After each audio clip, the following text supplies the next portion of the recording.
Believe we got him. Joining me now, great pleasure, House Majority Leader Steve Scalise of Louisiana. Mr. Scalise, you were very kind to come on the show. I don't know if you heard that riff or not, or heard the end of the riff, but my opening question to you, can you lasso John Kerry to a strong fence post and stop these crazy apocalyptical visions and policies of a 100% green country? Can you do it, Mr. Scalise? Wow, Larry. Well, first of all, I could listen to your riffs all day long and enjoyed the last one. It's a treat as always. I will tell you, if you want to lower carbon emissions globally, just put John Kerry's private airplane, leave it on the tarmac, make him take his, sailboat using wind energy instead of his. He has no solar panels on the wings of his private jet. He'll tell you he's very important. That's why he needs to fly around in a private jet, telling you to drive in an electric vehicle where the battery's made in China, where they're literally destroying the fossil fuel industry in America while begging foreign countries that don't have our standards to make the energy we use, which means we have increased global emissions. Make more things in America, you'll lower global emissions. You could lower emissions by 50%. Just by making more things in America and grounding the John Kerry Express airline, and that would save a lot of problems in this country and lower costs for families in America. I mean, I think it's very important, on this whole subject, to shine some light on the Kerry operation, because he's a cabinet member. He's got 45 people on his staff, according to the Unleashed Prosperity Hotline. But he's not accountable to anybody. He was never confirmed by the Senate. And basically, I don't know who he reports to or what he's been reporting.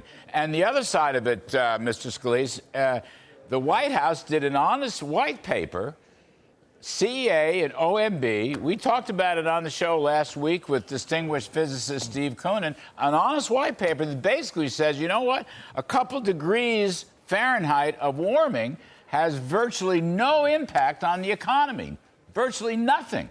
0.5% over the past 125 years. Not yearly, just over the whole period. I mean, it's white noise. And here we are with these apocalyptic visions and policies. Yeah, and Larry, the bigger scientific issue would be if you look at what they're doing by destroying American energy, and nobody has talked about the devastation of the Biden anti-American energy policy more than you, but by shutting down American energy, making us more reliant on countries like Russia, Venezuela, Iran. They don't have the standards we have, so they emit more carbon.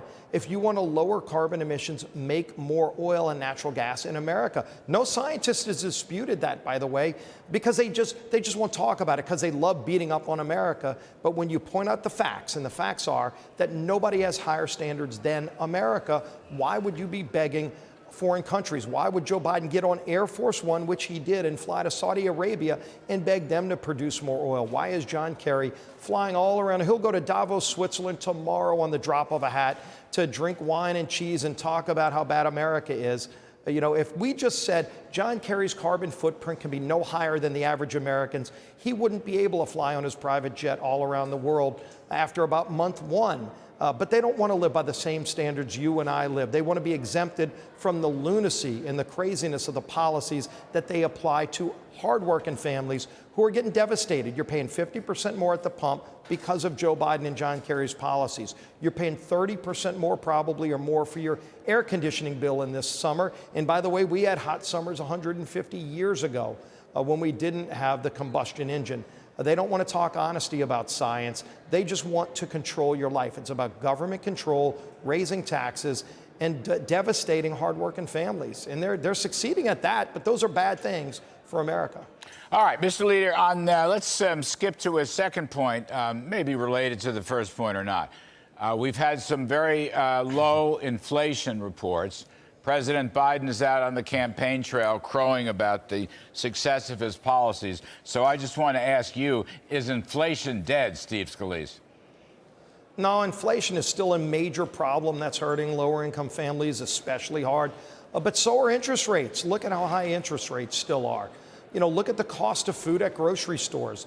All of those things are still taking money out of the pockets of families. Again, Look at when you go in to fill up your car. I mean, they talk about electric vehicles all the time. Still about 90% of Americans use gasoline-powered cars, and they're paying about 50% more for gasoline at the pump than the day Joe Biden took office. And that's real money out of the pockets of lower-income families. And it's unnecessary. It's stuff that shouldn't be happening. Biden does it. He doesn't care about the damage it's causing to those low-income families, but they sure don't like it. They don't like what this Bidenomics, whatever he wants to call it, is doing. It's crushing middle-class families, and they're fed up with it. We're going to put up a chart on the full screen. I don't know if you can see it or not. You might be able to see it.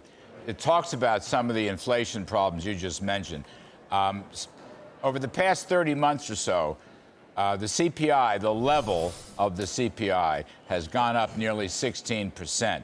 But, Steve Scalise, as you mentioned, grocery prices up 19%, electricity up 31%, gasoline up electricity up 21%, gasoline up 31%, and worker wages up 11.7. So in a way, the most important comparison, wages are up 11.7%, but the CPI is up 15.8%. So workers' take-home pay continues to decline. Yearly inflation may be calming down because of the Fed, but the workforce is still suffering. Yeah, and by the numbers you just used, Bidenomics means a 4% net cut in the paychecks and the take-home pay of hardworking families in America.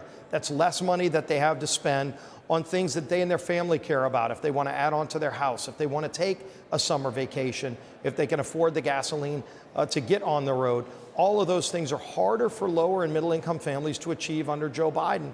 And that's why people think the country's heading in the wrong track. In fact, that's why many Democrats don't want Joe Biden to be the presidential nominee, because the things that he's done are making it harder on the lives of those very families that he talked about when he says Scranton Joe, those blue-collar workers in Scranton, Pennsylvania, are taking home less pay today. Their lives are harder. They're paying more because of Bidenomics. All right, Mr. Leader, one more. I want to extend the segment. Producers are yelling at me, but I have a tin ear because I love it when you come on.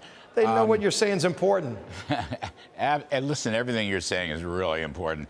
And this whole story is life or death for the country. Let me play a clip from Jim Jordan's judiciary hearing yesterday.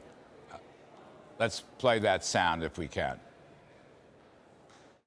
They didn't send those leads out because they were concerned about this information that Bank of America turned over to the FBI. But all this just underscores our main thrust of the hearing for Republicans, which is there is no way that we are going to reauthorize Section 702 of FISA in its current form.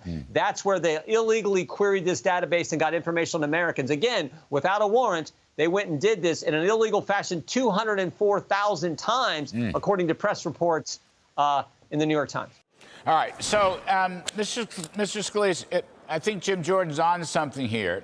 You're going to change FISA so the FBI and other agencies won't have an excuse to take all this private information for Americans.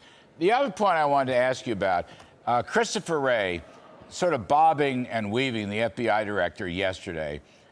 He really didn't answer anything. I mean, it was all, he wouldn't say which investigations they're looking at. He wouldn't talk about the Burisma bribery issues. He didn't want to talk about the influence peddling and the trail of money laundering for the family LLCs. In your judgment, as majority leader, where's this going to lead? It just seems to me every question is still unanswered. Yeah, and Larry, the first thing is getting out the facts, and that's what's been happening, but ultimately holding people accountable, because I think the real core of all of this, and Jim Jordan, Jamie Comer, and I have talked about this a lot, people's confidence in these institutions has been undermined by the dirty cops. There's great cops, there's cops all around. The biggest enemy of a good cop is a dirty cop, because something like FISA, if somebody abuses the FISA law, it makes it harder for all of those cases where they're actually rooting out terrorism because somebody filed a false FISA report. And the judges, by the way, that have to sign those documents should want to put those people in jail that lied to them. Because if you falsify a FISA report, you're really lying to a judge at 3 in the morning when those reports come forward, because supposedly you found a cell phone in a cave in Afghanistan. That's got to get rooted out. Those people need to be held accountable. We're getting more facts out. But does anybody think justice is being administered blindly? You know, the way they raided Donald Trump's house in Mar-a-Lago, even though it was under lock and key, versus President Biden, who was vice president at the time he got all of his classified documents that were sitting in a garage not under lock and key, and people like Hunter Biden and his foreign friends had access to that, is the same application of justice being administered there. Everybody knows that's not the case. And if justice is going to have the credibility it needs, it's got to be blind. And so getting these facts out there and bringing in people like Ray, whether he answers the question or not, the public is seeing all of this, and the public's asking these same questions, and they deserve to be held to a higher standard. And I think everybody ought to at least have the confidence that justice is being blind, and it's not happening right now, and so we've got to get these facts out. Yeah, I mean, with Jamie Comer and so forth and Jim Jordan, I mean, at least we need a proper, intensive investigation of these charges, of these allegations. Yeah, I mean, and they're not slowing down. There's more to come, Larry. All right. Majority Leader Steve Scalise, as always, wonderful to visit with you, sir. Thank you very much.